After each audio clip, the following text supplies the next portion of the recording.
The tweet hit my phone at 11:47 p.m. I wasn't even looking for it. I was scrolling mindlessly, half asleep, when her name flashed across the screen. No man controls who I speak to. For a second I thought it was a joke. A quote. Something abstract she'd retweeted without thinking. My thumb hovered over the screen, my chest tightening as I reread it again and again. My wife didn't post things like that. We'd been married 8 years. Not perfect but solid.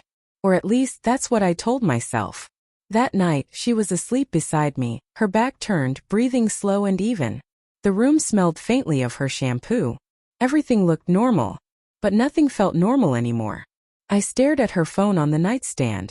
Face down. Silent. And for the first time in our marriage, I felt like I was standing outside my own life, looking in. First, I tried to rationalize it. Maybe someone at work annoyed her. Maybe it was about a friend, a debate, nothing personal. I told myself I was overreacting. I always did that. Gave her the benefit of the doubt, swallowed the discomfort, chose peace over questions. But the signs had been stacking up quietly for weeks. Missed calls she'd explain away with, "Sorry, meetings ran late." Her phone suddenly locked, notifications turned off. Laughing at texts she wouldn't share. Then tilting the screen away when I walked in. Once I asked, "Who are you talking to?" She smiled too quickly. "Just people." People. That word echoed in my head now. The next morning I brought up the tweet casually like it didn't matter. "Hey," I said over coffee. "That thing you posted last night, everything okay?" She didn't look at me right away. Stirred her cup, slow and deliberate. "It's just a thought," she said. "Why?" "No reason," I replied, though my voice cracked just enough to betray me. Her eyes finally met mine.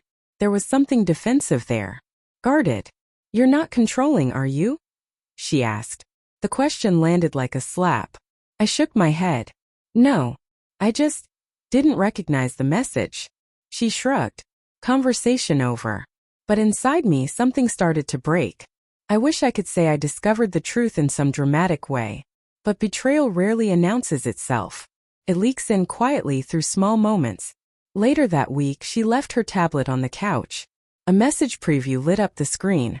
"I miss the way you look at me." My hand started shaking before my brain caught up. I didn't open the message.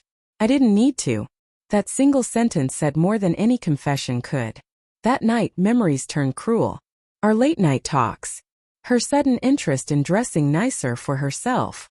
The way she'd seemed distant but not unhappy, almost energized. It wasn't just that she was talking to another man. It was that she was becoming someone else with him. I didn't confront her right away. I needed to understand what I was feeling first. Anger, yes, but beneath it was grief. For the woman I thought I knew.